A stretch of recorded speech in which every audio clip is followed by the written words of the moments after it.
Ada apa tuh, Pak?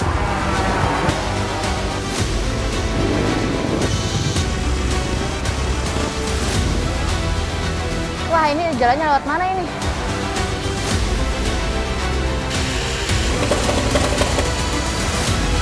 Tapi ini kan kerjaan laki-laki, Bu. Ya, tapi Kenapa Ibu mau? kalau mengharapkan dari pemerintah itu memang terlambat.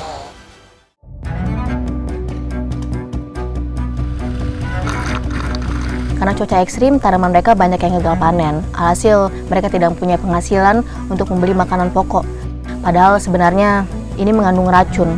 Tapi jika tidak begini, mereka tidak bisa makan dan akan kelaparan.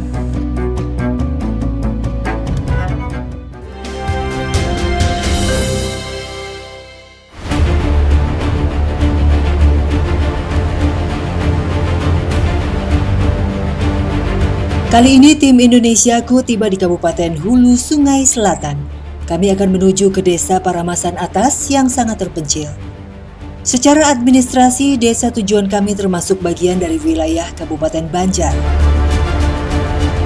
Pak, Tidak ada kendaraan khusus yang bisa lagi pada membawa mau kami. kemana ya, Pak? Beruntung, kami bertemu Soal dengan 23 beberapa liter orang ini. yang akan berjualan ke Desa Paramasan. Sebelum berangkat, para penjual bersiap untuk menghadapi jalan yang rusak. Dengan melihat modifikasi pada motor, tampaknya akses jalan yang akan mereka lewati tidak mudah. Jika secara administratif, Desa Paramasan Atas itu merupakan bagian dari Kabupaten Banjar. Tapi akses yang paling dekat dan cepatnya adalah melalui Kabupaten Hulu Sungai Selatan. Dan dari kawasan Kusan ini, kami masih harus menempuh perjalanan selama kurang lebih 10 km lagi. Dan menurut kabar, akses ke sana cukup sulit. Seperti apa perjalanan kami, ikuti terus Indonesiaku. Udah siap, Pak? Nanti saya ikut Bapak ya? Iya. Setelah merasa cukup, kami pun berangkat.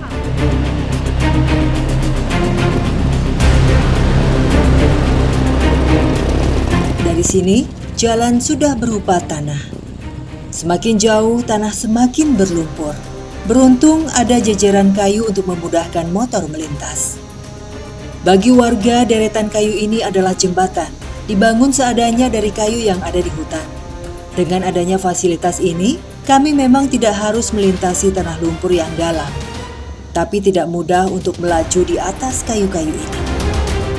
Pasalnya, kayu menjadi licin setelah berbulan-bulan menjadi pijakan motor dan kendaraan lainnya. Kami pun harus saling bahu-membahu mendorong dan menjaga motor agar tidak terjatuh. Seharusnya perjalanan dapat ditempuh dalam 1 jam. Dengan keadaan seperti ini, durasi perjalanan akan bertambah 3 kali lipat. Jika hanya membawa diri sendiri, mungkin perjalanan tidak akan seberat ini. Namun mereka harus menahan bobot barang jualan yang tidak sedikit. Satu motor saja dapat membawa bobot hingga lebih dari 100 kg. Hampir semua kebutuhan pokok mereka bawa, mulai dari kebutuhan dapur seperti garam, gula, cabai, bawang merah, bawang putih, minyak goreng, hingga bensin. Tentu harganya berbeda dengan daerah lain. Jika sudah masuk ke Desa Paramasan Atas, harganya bisa berbeda hingga lebih dari Rp10.000. Meskipun harus melewati perjalanan yang sulit, penjual seperti Ahim justru lebih senang berjualan di Desa Paramasan Atas. Pasalnya, dia lebih sering mendapatkan keuntungan.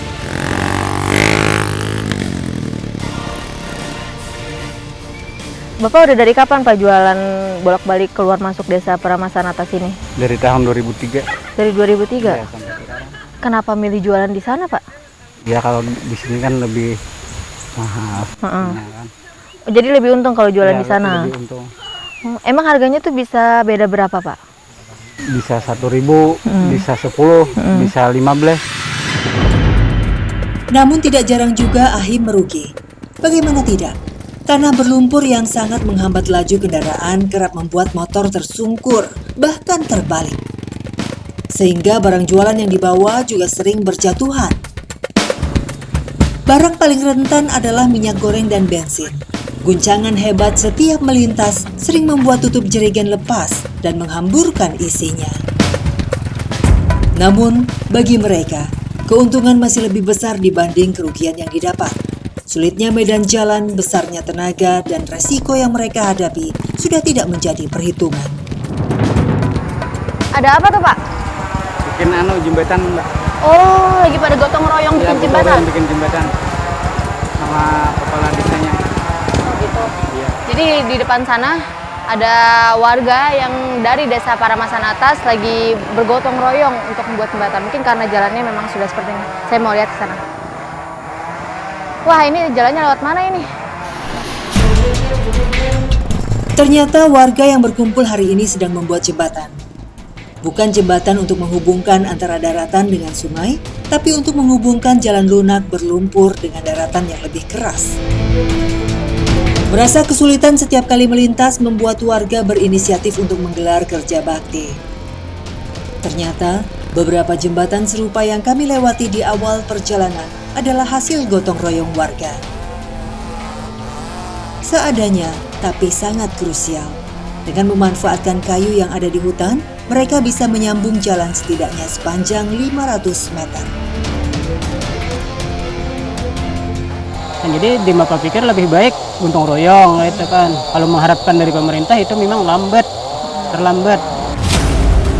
Dari titik pembangunan jembatan, tujuan kami sudah tidak jauh lagi. Setelah 30 menit berselang, kami pun sampai. Sebagian penjual langsung menuju ke rumah warga yang menjadi pemesan. Sebagian lagi harus berjualan keliling desa. Setelah menurunkan barang-barang, saya dan Ahim lanjut menjajakan jualan. Biasanya Ahim datang setiap hari Kamis bertepatan dengan hari pasar. Tidak jarang, Ahim hanya berjualan keliling desa. Peminatnya tetap tinggi, terutama bagi ibu rumah tangga yang harus memasak setiap hari. Adanya penjual seperti Ahim memudahkan mereka mendapatkan kebutuhan dapur, walaupun harganya bisa berbeda hingga Rp5.000.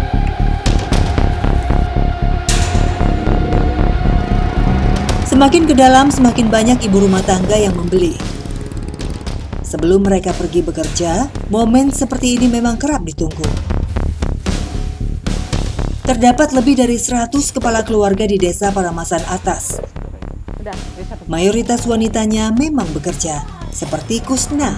Dia adalah pendulang emas. Karena penasaran, saya pun mengikutinya. Tempat Kusna mendulang tidak jauh dari pemukiman warga. Kebanyakan dari pendulang adalah laki-laki, tapi tidak jarang para wanita turut membantu. Pendulangan emas di sini sudah termasuk maju. Jika selama ini lokasi mendulang identik dengan lubang yang dalam atau di sungai, warga Paramasan Atas sudah melakukan inovasi. Mereka menggunakan mesin untuk menyedot pasir hingga emas bisa disaring secara sempurna. Tapi tenaga manusia tetap dibutuhkan. Warga masih harus bekerja agar mesin tidak tersumbat. Saya pun mengikuti Kusna dan ibu-ibu lain turun ke bawah. Dalam lubang ini, warga harus menyemprot dinding tanah dan memindahkan batu agar mesin bisa terus menyedot. Mayoritas warga di Desa Paramasan memang pendulang emas. Mereka bekerja di dalam satu kelompok yang berjumlah sekitar 10 orang. Masing-masing kelompok mempunyai lahan khusus untuk mendulang. Bagi warga, mendulang ini selain sebagai mata pencaharian, tapi juga menjadi tradisi. Karena sudah lama emas menjadi sumber rezeki warga di Desa Paramasan Atas. Pekerjaan ini sungguh tidak mudah. Bebatuan tajam yang menjadi pijakan kami sangat menghambat kinerja. Sungguh sangat melelahkan. Pasalnya mereka bekerja seperti ini setiap hari. Karena tidak banyak yang bisa dilakukan oleh warga Paramasan Atas, jadi mendulang emas inilah satu-satunya pengharapan mereka untuk bisa mendapatkan penghasilan. Tapi mereka benar-benar harus kerja seharian, dan dalam sehari itu mereka belum tentu bisa mendapatkan 1 gram emas.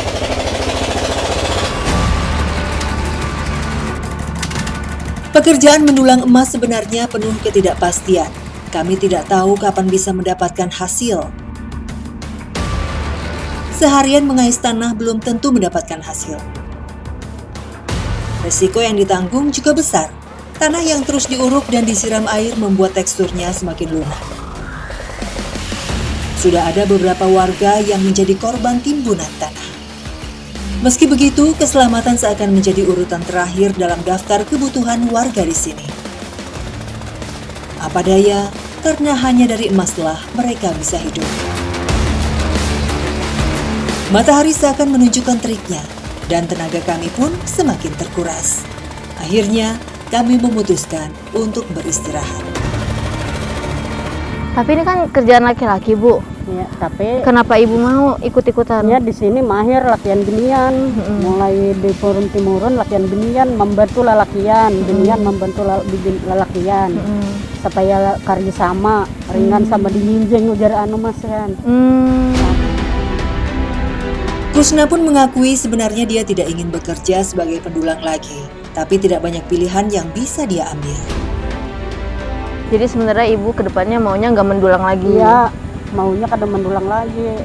Tapi udah nggak ada kerjaan lain ya, Bu? Ya udah kada ada kerjaan lain mendulang. Enggaknya nang adahan gesan belanja hari-hari, mengelanjai anak, mendulang pang hari-hari.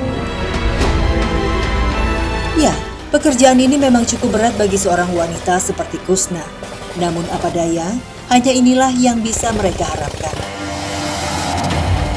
Infrastruktur jalan yang tidak memadai membuat warga kesulitan jika harus membawa hasil bumi keluar desa.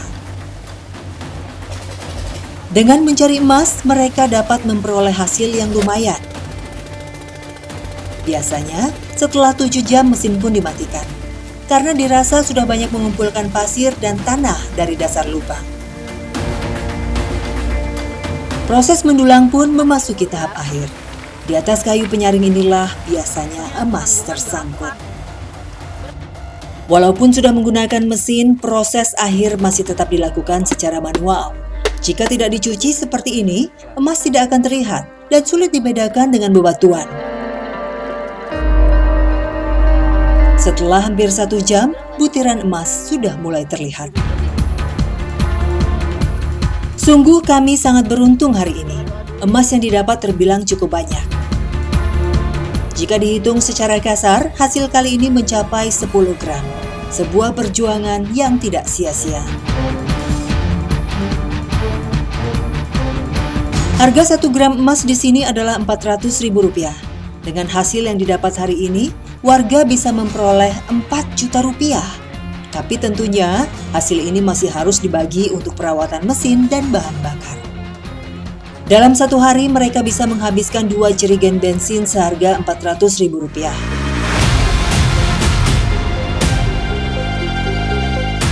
Selain emas, sebenarnya sebagian besar warga juga menanam kayu manis karena mudah tumbuh dan harga jualnya yang tinggi. Itulah yang membuat kayu manis menjadi primadona dikala emas tidak bisa diandalkan. Dalam sehari, warga seperti Rosna dan keluarganya bisa menebang 2 hingga 3 pohon. Satu pohon setidaknya menghasilkan 15 kg kayu manis. Harga kayu manis dapat mencapai Rp20.000 per kilogramnya. Sekali jual, Rosna bisa membawa pulang sebesar Rp300.000. Dengan menanam kayu manis, warga bisa menikmati hasil yang lebih pasti.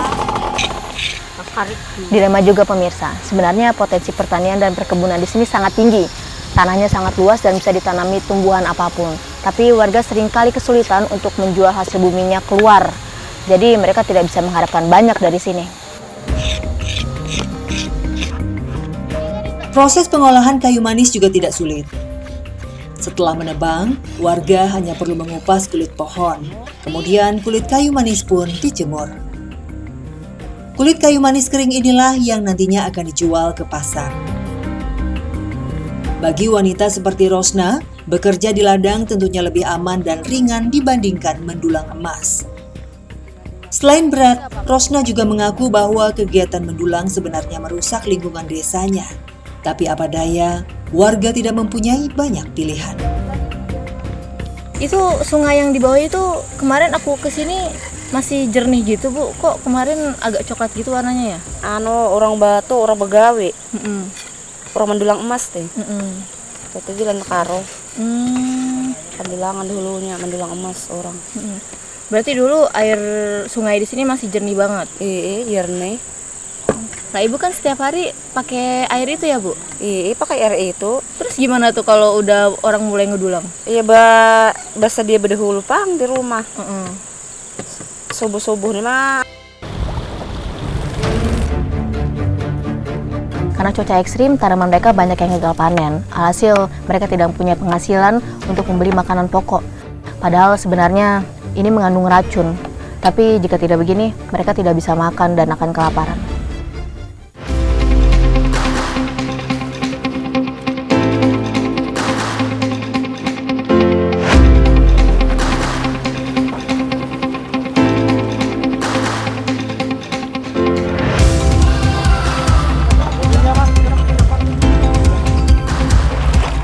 Desa yang akan kami tuju sekarang sebenarnya jaraknya hanya sekitar 30 km dari dermaga ini. Tapi aksesnya sangat terbatas dan butuh persiapan yang ekstra. Karena keterbatasan ini, Desa Semenulai mendapat predikat yang paling terpencil yang pernah didatangi oleh tenaga kesehatan puskesmas. Kali ini saya akan melihat seperti apa perjuangan mereka untuk sampai ke sana. Saksikan terus Indonesiaku.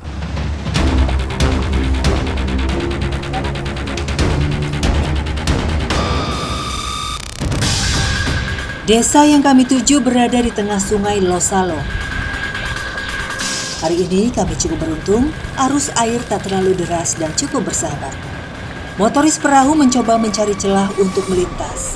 Bagi mereka, riam seperti ini masih terbilang aman jika dibanding saat musim-musim sungai meluap.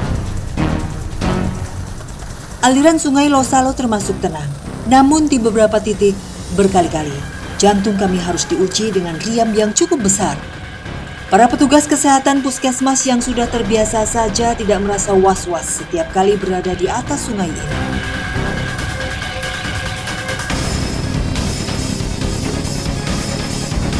Beruntung, perjalanan air kami tidak mengalami hambatan berarti.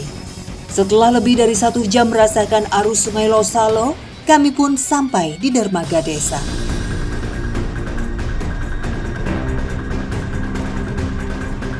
Kita udah sampai desanya, Bu?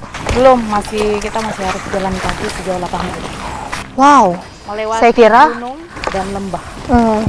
Saya kira kalau udah sampai dermaga ini artinya udah sampai desa. Tapi ternyata masih harus jalan kaki lagi sejauh 8 km. Ternyata perjuangan kami masih belum berakhir. Desa yang kami tuju terletak di balik bukit. Tak heran jika jalan yang kami lewati ini makin jauh semakin terus menanjak. Di kiri dan kanan kami adalah hutan asera yang masih cukup lebat, menandakan daerah ini belum banyak terjamah pembangunan. Entah sudah berapa kali kami berhenti untuk beristirahat. 8 km seharusnya tak butuh waktu lama untuk sampai di lokasi. Namun nyatanya, perjalanan darat ini seperti tidak berujung. Setelah berjam-jam berkutat dengan jalan setapak, akhirnya kami pun sampai tujuan.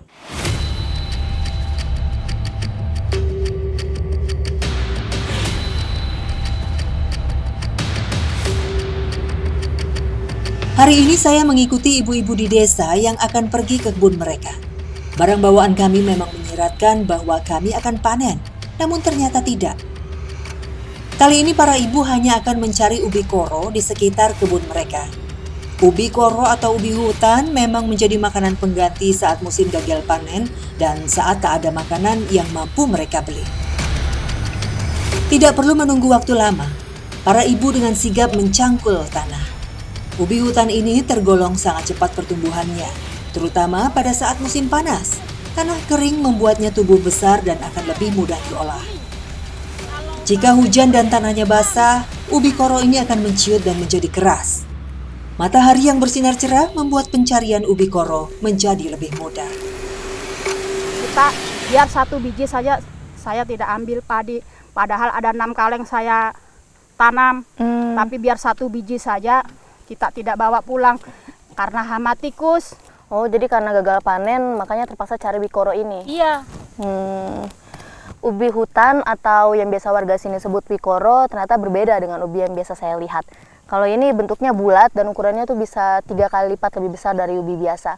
Dan karena ukurannya ini otomatis jadi lebih berat dan susah untuk nariknya dari tanah. Walaupun sebenarnya dia tumbuh cukup strategis tempatnya, tidak terlalu jauh dari pemukiman warga. Semua wadah sudah terisi penuh dengan ubi koro. Saatnya kami pulang ke desa. Ubi yang kami peroleh hari ini cukup banyak. Beratnya lebih dari 50 kg. Kami sempat kesulitan membawanya. Tiba di rumah, biasanya warga langsung mengolahnya. Proses mengolah ubi hutan ini cukup panjang. Sejumlah penelitian mengatakan bahwa getah gadung ini cukup beracun.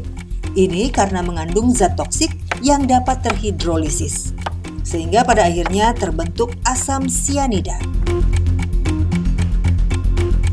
Ubi yang baru dipotong harus direndam di dalam air garam. Garam dipercaya bisa melunturkan getahnya yang mengandung zat toksik.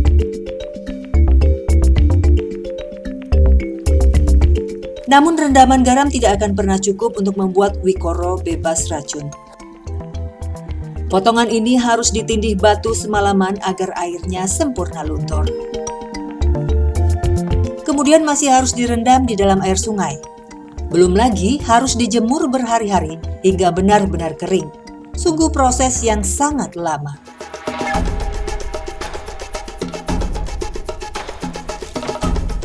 Mencoba mencicipi ubi koro ini membutuhkan keberanian. Awalnya saya juga merasa takut mencicipinya. Efek seperti pusing, muntah, tenggorokan tercekik, dan rasa tidak nyaman lainnya adalah pertanda tidak sempurnanya pengolahan ubi koro. Namun, tidak ada riwayat orang keracunan karena memakan wikoro di desa Asemi Nunulai. Inilah yang meyakinkan saya untuk mencobanya. Rasanya seperti ubi biasa namun lebih legit. Warga pun mengakui bahwa ubi hutan ini cukup enak. Tahun ini memang menjadi tahun yang cukup sulit bagi warga desa Asemi Nunulai karena cuaca ekstrim, tanaman mereka banyak yang gagal panen. Alhasil mereka tidak punya penghasilan untuk membeli makanan pokok. Jadi ubi wikoro inilah yang mereka cari sebagai makanan alternatif.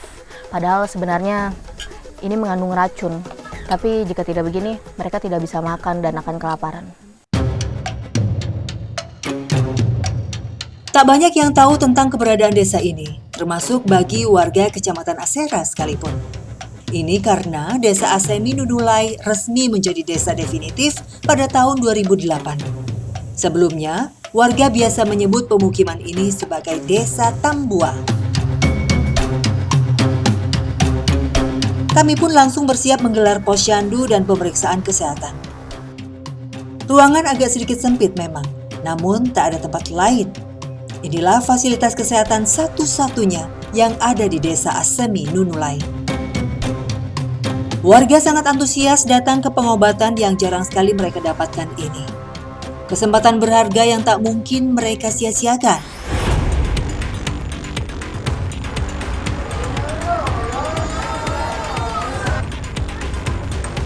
Tanpa tenaga medis di desa, bisa jadi desa Asemi Nunulai suatu ketika berada dalam keadaan darurat diare. Maka tak henti-hentinya para petugas medis kecamatan ini memberi pengertian akan pentingnya kebersihan diri, rumah, dan makanan mereka.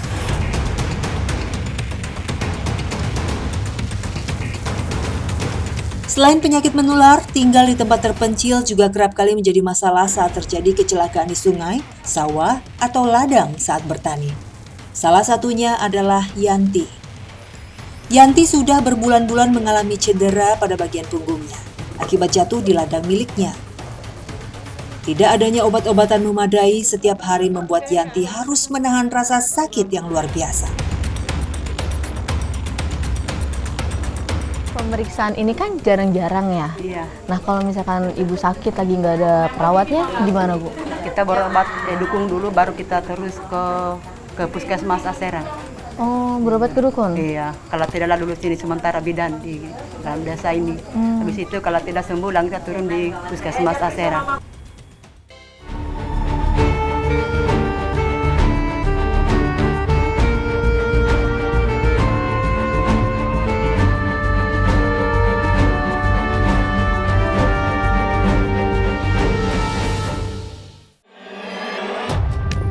Berpuluh-puluh tahun hidup tanpa tenaga medis modern membuat warga sangat mengandalkan pengobatan tradisional. Di desa, orang yang dianggap memiliki kemampuan menyembuhkan penyakit disebut dukun.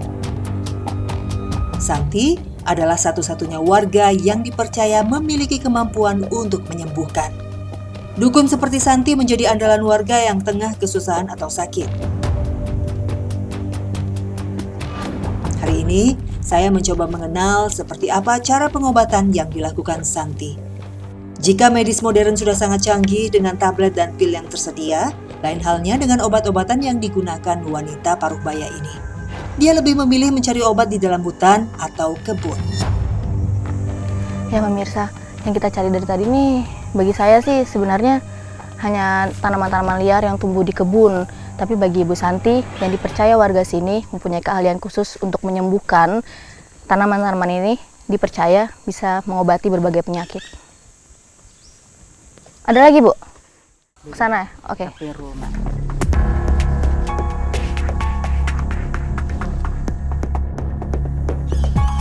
Setelah terkumpul semua jenis dedaunan yang dicari, kami pun beranjak pulang. Dalam seminggu, ada saja warga yang datang berobat ke rumah Santi. Benar saja, sesampainya kami di rumah, ternyata sudah ada 2 orang warga yang menunggu kedatangan Santi. Sebelum memulai pengobatan, Santi selalu mencuci bersih obat tradisionalnya. Tidak banyak tindakan yang dilakukan. Jika pasien mengeluh sakit pada badan mereka, Santi hanya akan mengurutnya menggunakan ramuan ini. Selain mengandalkan ramuan buatannya, Santi juga membaca mantra atau doa-doa agar penyakit pasiennya segera diangkat. Beginilah susahnya hidup di pedalaman. Ketika tidak ada tenaga medis yang bisa diandalkan, warga hanya bisa menjalani pengobatan tradisional.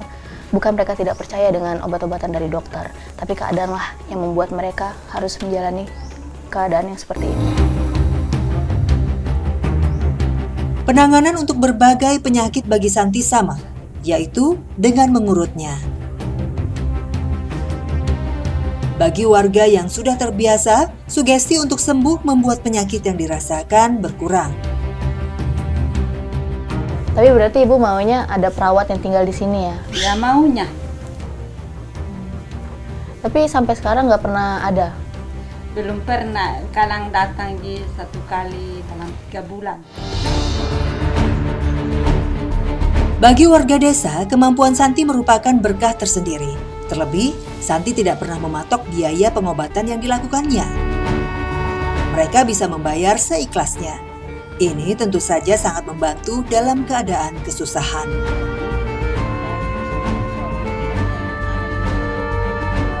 Kita mau tolong, ada itu daun-daun kita yang mau pakai. Jadi ini juga saya pergunakan, tapi betul juga ya. Apalagi kalau memang orang yang percaya juga kepada kita. Santi sendiri bukannya tidak percaya dengan dunia medis modern. Jika ditanya harapan, pastilah Santi juga menginginkan adanya perawat atau bidan yang menetap di desa. Namun apa mau dikata, keadaanlah yang membuatnya harus mandiri menghadapi berbagai penyakit. Baik untuk dirinya sendiri maupun penduduk desa Asemi Nunulai.